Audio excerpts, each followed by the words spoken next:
When you visit Vietnam, one of the top experiences you cannot miss is a luxury cruise in the country's famous Ha Long and Lan Ha bays. If you don't believe me, then stick around because in this video I'm going to convince you otherwise by sharing my experience of a 3-day, 2-night cruise on board P&E Cruises with my father, with whom I spent a month traveling the length of the country. I'll be sharing everything you'll need to plan your own excursion, including costs, accommodation, meals, and activities. But first things first, since you're more than likely going to be starting your trip in Hanoi, let me tell you how you actually get to Ha Long Bay. The Ha Long Bay cruise terminals are about 2.5 hours from Hanoi, and whilst you're free to make your own way there, P&E and many other cruise lines offer a direct transfer to their terminal from your hotel in Old Town Hanoi. It cost us $35 per person for a return trip, which we were happy to pay to start our trip stress-free. Once you arrive at your terminal, you might have to wait around for a period of time, but you'll eventually board a tender which will transfer you to your cruise ship. You should be aware that you're only allowed a certain number and size of bags with you on your cruise, but thankfully it's typical for your hotel to hold your bags for free until you return from your cruise. This short 30-minute journey through the limestone karsts offers a preview of the scenery you'll be seeing over the next 3 days. If you choose P&E, you'll be on one of their 2 ships of the exact same spec. Both ships are 54 meters or 177 feet in length and 11 meters or 36 feet in width. Both ships come equipped with 20 cabins, a beautiful glass-walled dining room, a lower sun deck, and an upper sun deck, which is home to the bar and the pool, and there's even a very small token gym which we did not make use of on our trip. Hopping aboard your ship, you'll head straight to the dining room for a welcome drink and introductory briefing. Once that's done, you have just enough time to check into your room before being served lunch. Right, it is time for the room reveal. Now, I've already been in the room, so I'm not going to give you any big shocked fake entry moment, but for your own benefits, for those of you considering booking this is the room and this is what you get. There are 3 types of cabin to choose from: the deluxe cabin, the family cabin, and the exclusive suite. The deluxe and family cabins also have a premium option, but as far as I could tell, the only benefit of the premium rooms are that they are located on the higher of the 2 residential floors. We went for the deluxe cabin, which cost us just under 13.2 million dong for 3 days and 2 nights. You'll be happy regardless of the room you choose because all rooms have a private balcony, bathtub, Wi-Fi, cable TV, and air conditioning. There's a few things I love about this room already, and the first thing is these massive windows. They really just flood the room in natural light and of course offer you a really beautiful view across the bay. The next thing I love is this bathroom and this bath. Just look at it. Look at the view you have when you're washing yourself, either bath or shower. I'm just actually seeing now as well. And look at the details of the bath itself. It's set in stone, so it gives a real natural feel. And of course, the third thing, how could you not love this? Everyone loves a balcony. I think everyone loves a balcony more when it's on a boat in Ha Long Bay. Look at this. Right, that is the room. I'm gonna go and get lunch now because I've been messing around taking videos for the past 10-15 minutes and I hope there's some left. So let's get upstairs and get some lunch into me.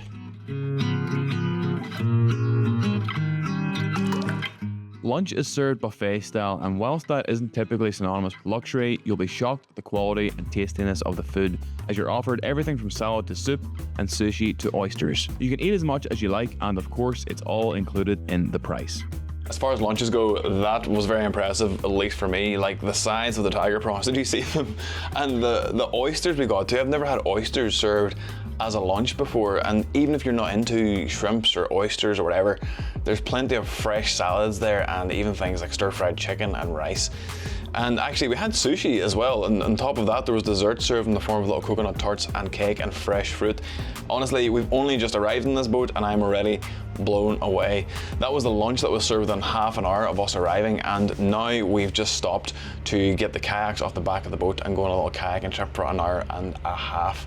This itinerary on this cruise is pretty jam-packed. It's sold as a 3-day, 2-night package, but in reality it's 1 full day and 2 half days plus 2 nights spread over the course of 3 calendar days. So right now I'm going to go to the back of the boat here, find my dad and hop on the kayaks and have a wee bit of crack out in the water. Right, the local shop has arrived. So if you didn't already know, when you're on these cruises, there are little boats that come around at little shop vendors, and they sell you everything from snacks like Pringles right through to beer. And of course, my dad, proactive as ever, has been bartering with one of these ladies whilst I've been in the room, and he's come sprinting into the room and said, get out the balcony, quick, get out the balcony and pay this woman 300,000 dong for some beers. Here's the bargain hunter, feeling pleased with himself. Show us the loot there, da. Oh, we caught out fishing. Well, there you go. If you don't want to pay the extortionate prices on the cruise boats, just wait until one of the ladies rows up beside you and pay them. We just got 10 beers for 150,000 dong, which is pretty insane. Actually, that's a lie. 5 beers for 150,000 dong, but definitely worth it compared to the cruise boat prices. Beer secured, we then made it onto the kayaks, which was a great way to burn off a few of the many calories we ingested at lunch. Not to mention that it was great to cool off by doing a few backflips into the water itself. Once we had our fun, we headed back up to the bar to take advantage of happy hour, which ran from 5 until 6:30. So it turns out we're actually on Lan Bay today, and we've been making the most of the cocktails because it is happy hour from 4 to 6:30. And to top it all off, after the swim, they put out some little treats for us, like little mangoes, a little custard cake thing, hit the spot. And at this spot even better after you got these.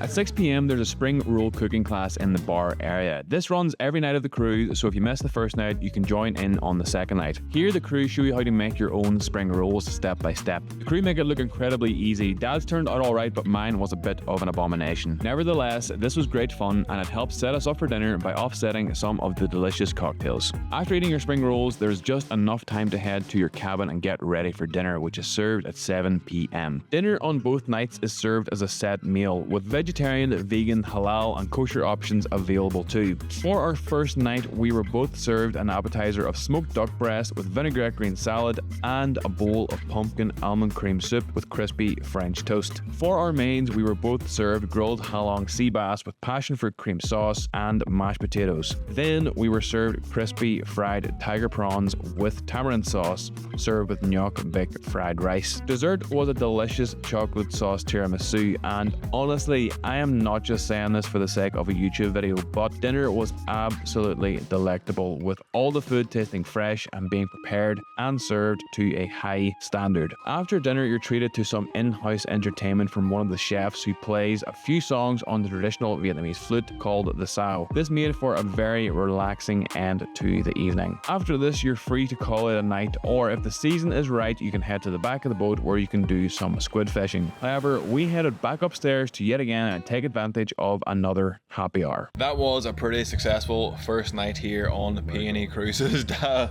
is still buzzing off the food and then the flute music as well. He was looking pretty chill when they're playing their songs there. Right now, there's going to be another happy hour at the bar. I think Dad has planted himself here. He's very happy. Planted is the right word. I can feel the roots growing. Well, he's going to be happy here. I'm going to go get to bed and get up early for 6 a.m. in the morning, because then there is Tai Chi here on the upper deck. And then after that, we have some breakfast and we go to a day trip to a nearby village. Didn't catch the name of the village, but I'll let you know in the morning where we're going. I think I'll be by myself on that trip, because I think one of us is going to capitalize on the upcoming second happy hour of the night. Anyway, I will see you guys in the morning for Tai Chi. I don't know if I'll record it. I don't want to be annoying people with the camera doing Tai Chi, but if it is worth videoing, I'll video it. If not, I'll see you after.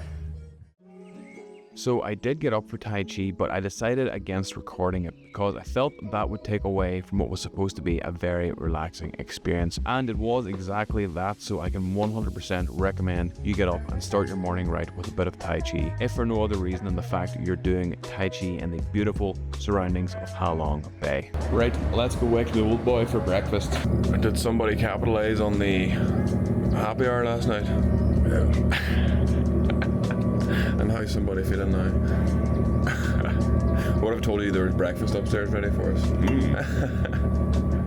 Breakfast is also served buffet style from 6:30 a.m. to 7:45 a.m. You can expect all your typical hotel breakfast items here, including cereal, fruit, bread, baked goods, sausages and bacon, as well as some Vietnamese inclusions such as stir-fried noodles with vegetables, dumplings, and of course pho. There's also an egg station where you can grab boiled, fried or scrambled eggs and omelets. For hot drinks, there's a decently sized coffee and tea menu. Now, I don't drink tea, but the coffee, like all coffee in Vietnam, was pretty delicious. But do be aware, coffee and tea are not included in in the price, but they won't break the bank. There's no time to relax after breakfast, as you need to make your way to the rear of the ship by 8 AM to board a small tender which will ferry you to your day trip boat, which will then take you to the village of Viet Hai on Cat Ba Island. This trip is optional, but I do recommend you take it because you'll pass through some very incredible scenery as you traverse Lan Ha Bay.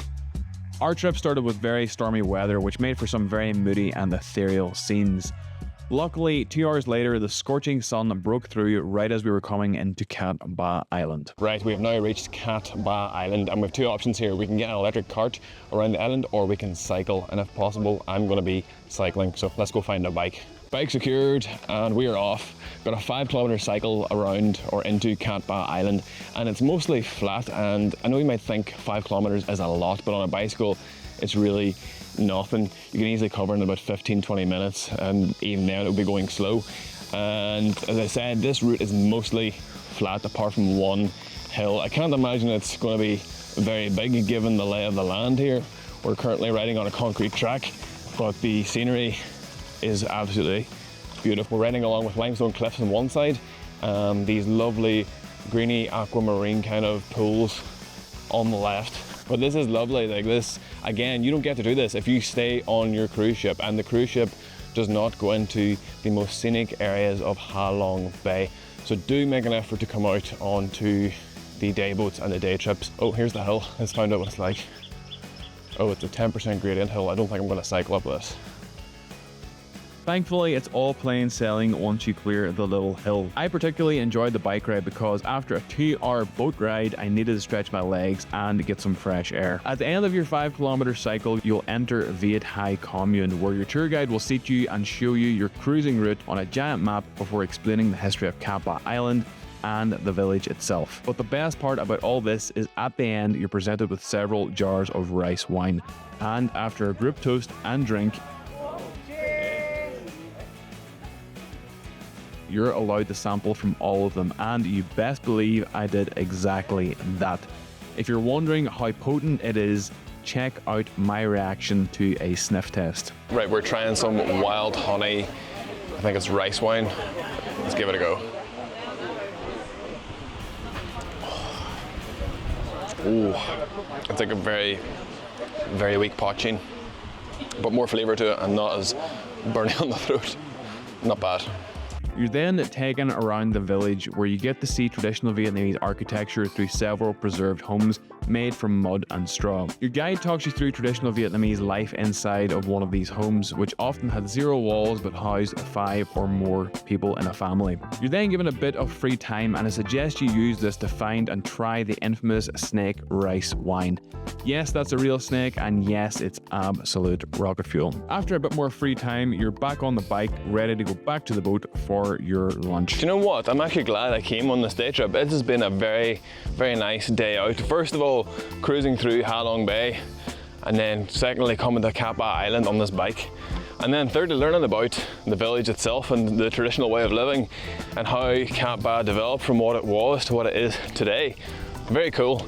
Definitely recommend. Right now I am cycling back to the harbour to get picked up and get lunch on our day boat, and you might be able to tell that there's no one behind me or in front of me because a lot of people have decided they don't want to cycle back because it is a little bit more uphill on the way back, but it's not unmanageable. I'm doing fine and I'm unfit as hell. Once we finish our lunch, we're going to go do a bit of swimming on an actual beach, and it looks very pristine, but I have a feeling it's going to be very touristy and full of other people. Who would have thought you'd see other tourists in one of the most beautiful and touristic places in the world? Anyway, I'm ready for a swim regardless of whether there are tourists there or not, but I'm even more ready for dinner or for lunch. So I'm gonna get my ass into gear and get back to this boat, get fed, and we'll go for a swim. Lunch is served pretty much the moment you get back on the day boat, and considering previous meals on this cruise, I wasn't shocked when I found all of the food to be equally as exquisite, with enormous portion sizes. For lunch we had chicken soup, Thai crunchy papaya salad, crispy sesame chicken, stir-fried beef, and Ha Long sea bass in tomato sauce. That was easily one of the tastiest lunches I've ever had. Although I'm very, very stuffed, and we've just been told now is the time where we're going to get in the kayaks and go over to the beaches just over to my shoulder here. And there's another one just over here somewhere. They look absolutely beautiful, but I think I'm going to have to put on a life vest because if I jump in the water right now, all that food is going to make me sink.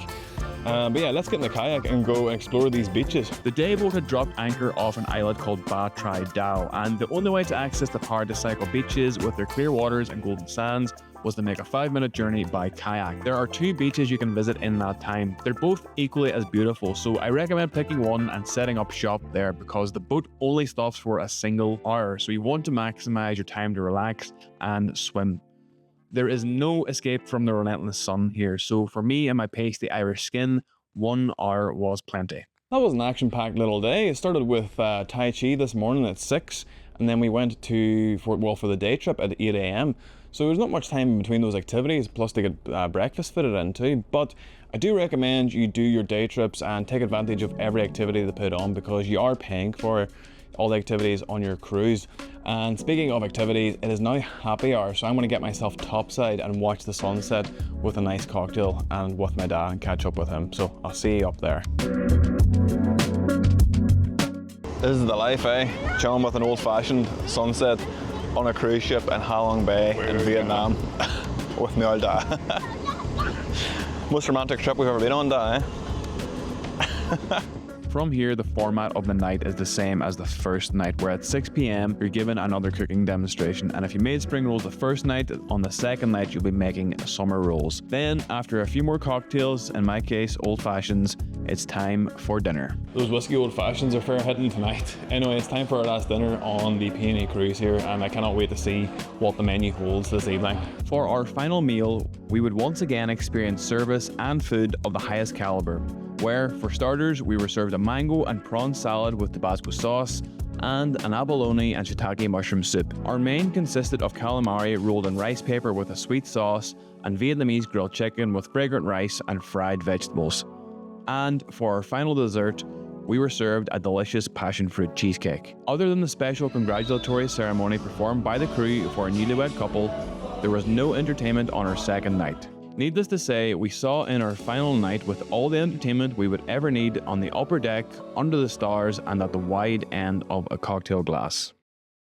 On the final morning, there was a cave tour which would have taken us back to Cat Ba Island. However, we both ended up missing this excursion. So I ended up missing the cave tour this morning because I thought it was at 8 a.m. when it was actually at 7:30, and I didn't get down for breakfast until 7 a.m. this morning. And I'm a bit annoyed about it, to be honest. I was looking forward to that, and I think that just sort of highlights my only criticism of our time on board here, is that the itineraries are very rushed. Between doing Tai Chi in the morning at 6, breakfast at 6:30, and then some of the activities starting at 7:15 to 8 a.m. and then running all day. For me, at least, in my opinion, it's a bit rushed, and I don't feel like you can come here even on the 3-day, 2-night cruise and both relax and take advantage of the tours fully. But again, that's just my opinion. I think it'd be a much better tour if there was like a 4-day package. That way you could have a day to arrive and get yourself settled in, a day to relax on the boat, and then another day to actually go and do the full-on tours with all your energy and in a relaxed manner as well. But other than that, we've had a pretty amazing stay here. The room was immaculate, the food was next level. I know this boy here, 100%. this boy's enjoyed the food. And we actually have one more buffet lunch before we fully deboard the boat or disembark the boat and head back to Ha Long Bay Harbour and head on to, well, Dad's heading back to Ireland, I'm heading on to South Korea. But yeah, that was my only criticism. Everything else has been perfect. The room's been immaculate, the service has been immaculate. The service, in my opinion, we found it interesting, haven't we, Dad? Oh, definitely. Almost over the top. Yeah, over the top. So when you arrive at the boat, they're waving at you like little robots. It just feels a bit contrived, but I know maybe some people like that, but for us, I think it just it was unexpected. And then when you're in the restaurant or at breakfast or lunch, dinner, whatever, the staff come and pull your chair out and push it in for you. They run after you for everything, which again is nice, but it's not really what we're into. I don't know, I think it feels kind of... Yeah, I don't like people dressing my napkin for me and putting it on my lap. Yeah. It's someone's job, and I'm sure it's important to them, but again, like Catherine said, it's not something we're interested in or that we need or want or used to, or ever want to get used to. Yeah, definitely not. But the food, 100% excellent, and presentation, quality, tastes absolutely amazing. So it was. Anyway, we've got our last buffet lunch now, and then we're going to check out, and that's our time in Vietnam done. So I hope you've enjoyed this video. I hope it's been useful. If you have enjoyed it, or if it has been useful, hit the like button, and that'll help other people find the video and maybe make use of it as well. And if you want to keep up with all the other Vietnam videos I'm making, or the videos from South Korea, Japan and Canada, hit subscribe, and I will see you in the next one.